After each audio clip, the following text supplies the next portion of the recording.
between two people, right? It is an interaction between two people where questions are asked and answers are elicited. That is an interview, right? Somebody asks the question, the other person gives the information or the answers. So that is what is called an interview. And this transmission of information, it can happen either socially, formally, or in business.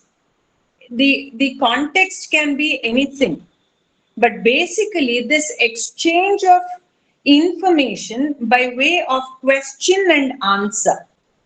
You see, this dialogue, which will be there. This is called or termed as an interview. Is that clear? Then, interviews are anything but simple, as they involve asking questions that reflect the information sought as clearly yet conversationally as possible.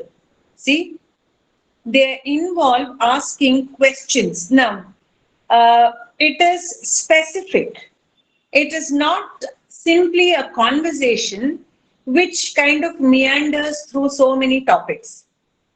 An interview is kind of structured and it focuses itself on certain situations, topics, contexts, and then the transmission of information by question and answer happens, right? So the context can be social, it can be formal, or it can also be in business. So that is what it is. Then they require listening to and analyzing answers while at the same time figuring out what to ask next. See, there are different kinds of interviews actually, right? There are many kinds of like structured interview, guided interviews, then unguided interviews. There are many like that, many like that. But what is important is we must understand basically that these involve cognitive skills. One should have the ability to listen, comprehend, and immediately frame more questions. In the sense, to ask for information, to elicit information, you must carry with you the ability to analyze, listen, analyze, comprehend, analyze, and then again ask. Is that clear? Then, interviews must be nimble, ready to react in the event an answer results in a change to the direction of the conversation, or more significantly, the article being pursued. Interviewers read body language and between the lines of what is and what is not being said. So it is something of being a psychologist here. You must be able to read the other person very well. So you must develop that knack of reading in between lines, and whenever you think that the interview is going a little away from what you wanted to give you, then immediately you must have the ability to change its direction. You must possess that quality. That is very important. Is that clear? Then next.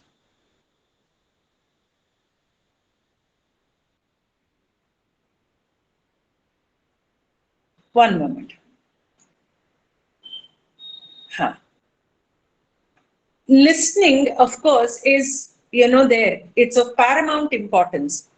Another is the interviewer should have a depth of knowledge to ask questions. Now, see, it is not enough if the interviewer knows the subject matter very well. Along with the subject matter, the interviewer should also be in a position to understand the interviewee. See, if somebody comes to interview me, for example, they should have done a little bit of background research about me, right? They should know where I'm working, what my interests are, what could possibly be my problems. So there are these kinds of things which an interviewer must have. See, if you're interviewing me, then you should not only have a knowledge of the subject in which you're going to ask me questions, but you also must be adept in framing questions to suit the interviewee. You must have that ability to discern. Okay, if I ask these questions of this person, I perhaps may be able to get these answers. So you must have that discerning ability to frame your questions in such a way that the interviewee, is able to come out with answers. Is that clear? Right? So it is in one sense a very complicated task. It involves a lot of things happening together at the same time. Okay? And then news reports, documentary stories, which interest the readers have interviews as their base. You know this, isn't it? News reports don't just happen like that. They happen on the basis of interviews. People will have interviewed people concerned. And based on their thing, they will have.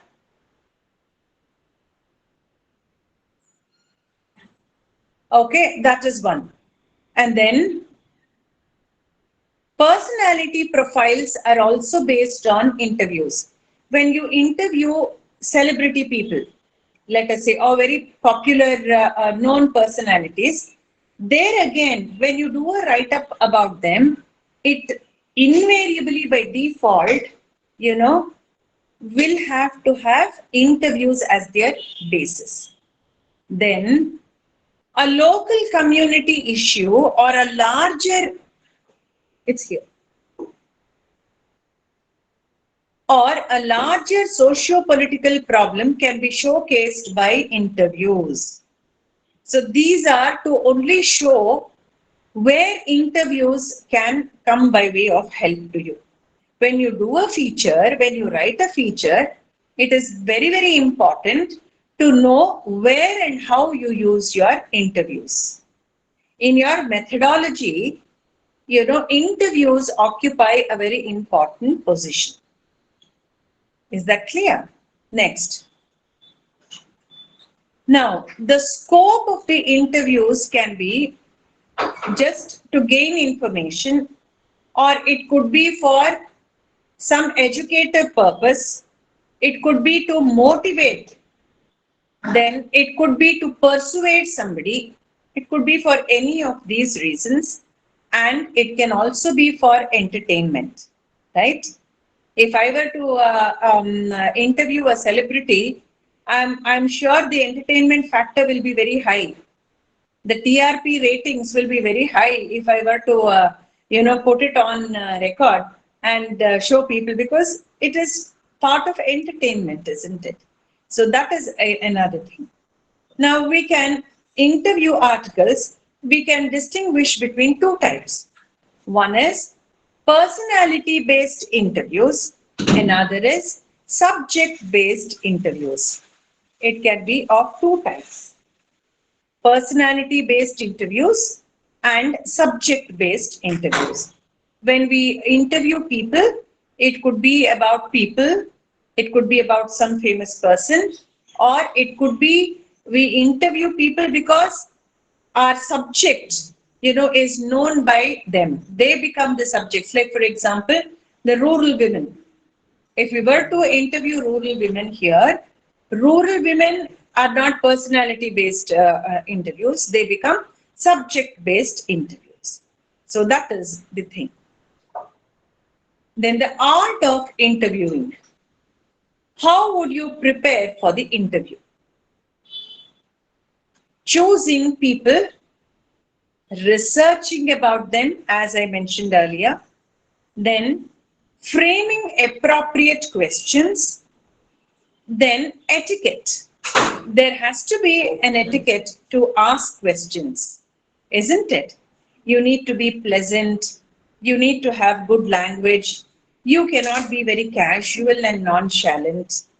So there are these, limitations, not limitations, but these are the parameters where you need to develop that necessary etiquette.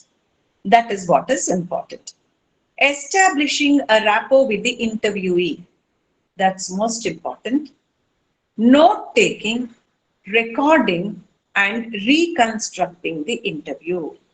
You can make hand notes while you interview someone, or you could take a recorder and record the interview, whatever it may be. After that, on your own, after the interview is over, you have to reconstruct the interview in the form of an article, the form of a write-up.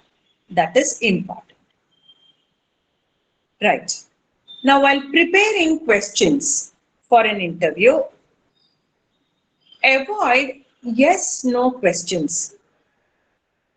See if the answers can be explanatory.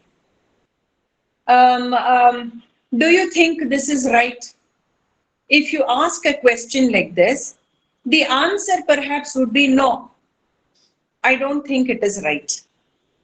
Now, when such questions are asked, you will need to ask more supplementary questions.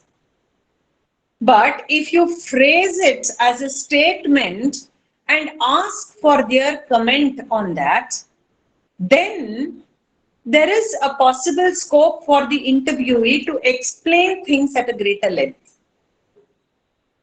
So that, I think, would be a better option. And then, how would you ask open-ended questions? Right. Now, for example, I were to say, travel writing has become very commercial in today's world. What would you say, or how would you like to react to this? It's an open-ended question. The person can take it either ways. The person can say it is the right thing. The person can say, no, it is not right. Right? See, explanatory question words like, how do you think this was possible? What do you think would have gone into the making of this? These, questions, these question words are explanatory in nature. So that will give you more scope for expanding the interview. As in how they, talk, it will give you more insight and more input, and you can frame further questions. Isn't it? Now, frame questions with a focus on the subject. I get that it is best to avoid questions with do, yes. That is yes, no questions. Have you seen this? No, I have not. Have you gone there? Yes, I have. Done. So, it is not wrong to ask these questions. But the only problem is, if you ask these kind of questions, then the necessity of asking more and more questions, clarificatory questions, will be your problem. You need to keep on constantly, continuously asking. Understood? Then, WH questions often direct the pace of the interview. Yes. Why, what, how, where, when, whom, whose. So these are all WH questions. So they set the pace for a question, for the interview. Technique of asking questions. Be flexible in asking questions. As the situation or the context reframe your questions, see if a conversational tone can be adopted. This is always preferable. From what I have noticed, if a rapport is established with the interviewee, then it is always easy. It is very, very easy then. Why? Because that rapport gives you that flexibility. And you can reframe your questions based on the rapport that you have established. And that conversational tone helps you in eliciting more information. Ask supplementary questions. There is nothing wrong, as I said. Now, if I were to say, Vikash, do you like living in Mauritius? You will say, yes, I do. Then I can, go on and say, that's very nice. Can you tell me any particular reason why you enjoy living in Mauritius? Then perhaps you will give me a few answers to that. And then say, that's very interesting. But if I were to ask you about your opinion in relocating to another country, how would you consider that? Then what happens? You will begin on an explanation. Do you understand? So all this is better if you have a conversational tone in your interview.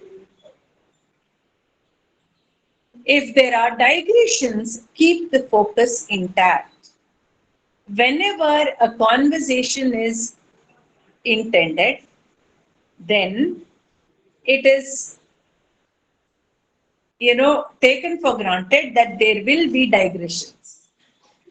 It's okay to digress a little here and there, but then never ever lose the main focus. Come back to the focus again. That's very important. Be an attentive listener. Very important. See, the body language of the interviewee will tell you much more than what he or she is saying.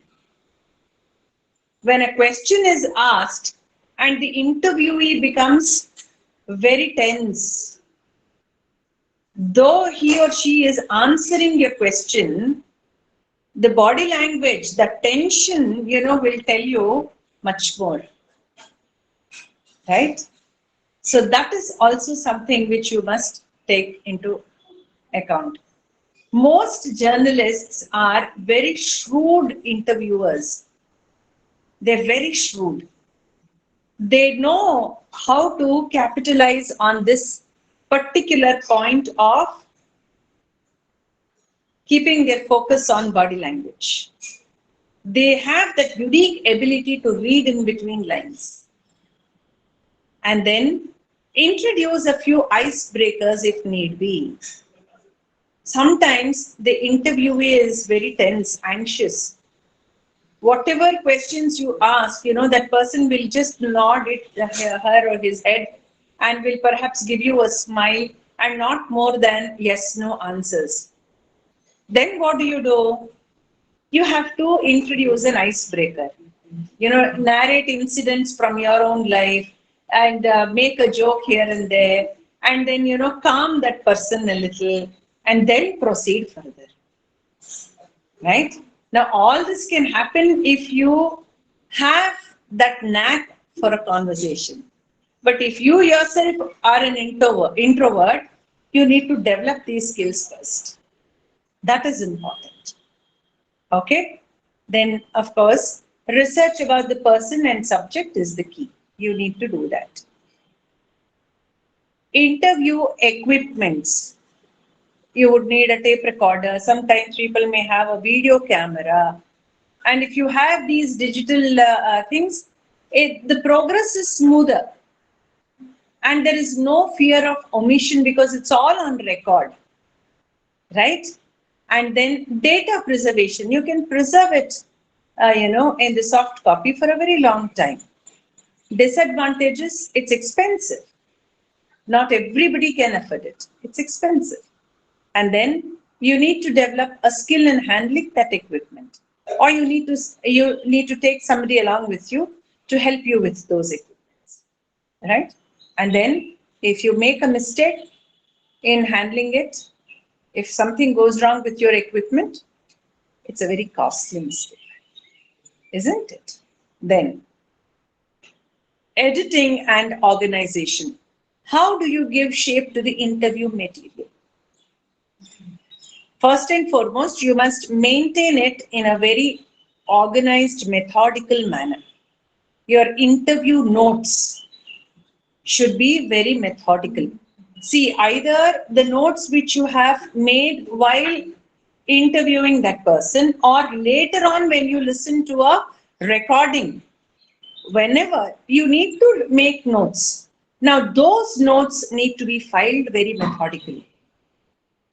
See, there will be digressions, there will be references to so many things. So you need to have a clarity, and then, have a very methodical, hierarchical organization.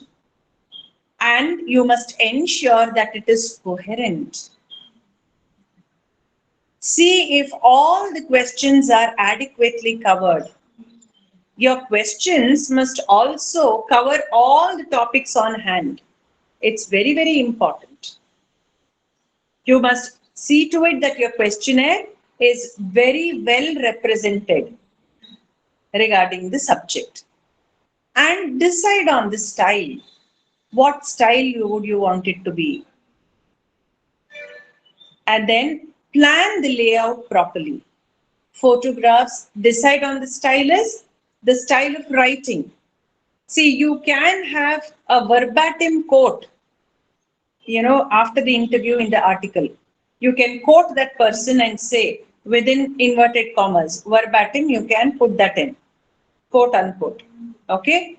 And then if you want photographs to be included in your feature article, the layout of the article must be very well planned.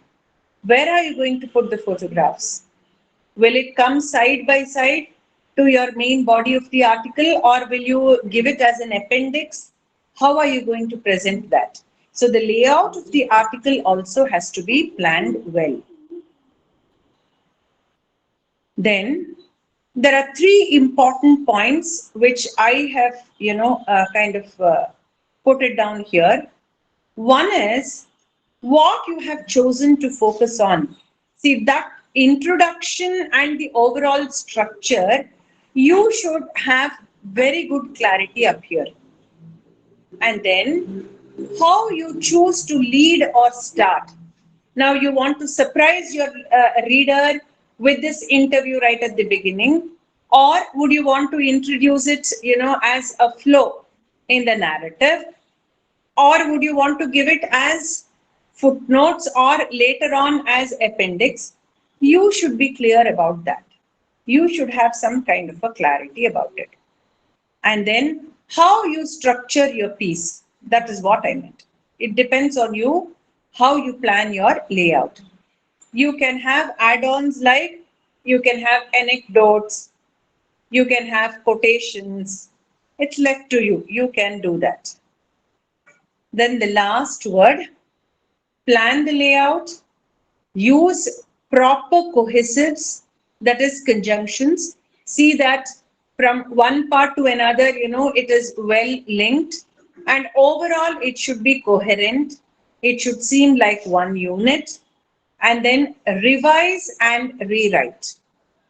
If you think there are some parts which don't fall into place, you have to revise it, you have to rewrite it, and then pay particular attention to the style of writing.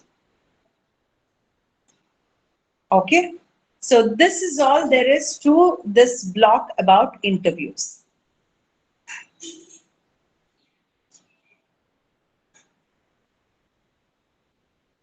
Okay, with this we come to the end of feature writing.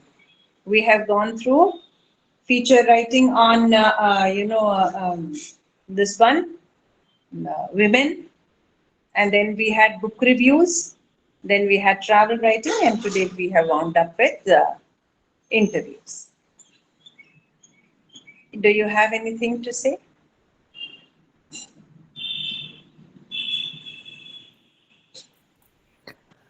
No question for the time being, Dr. Kaushik, but very grateful for you taking the time and the patience in explaining the different elements and the different requirements of a course. Appreciate that. Grateful for what you've done. Thank you. Thank you. Thank you very much. All the very best. Feel free to write to me about whatever write-up you have. I will respond to you over a period of time. Thank you very much. Shanmugam sir. Will do. Shanmugam sir.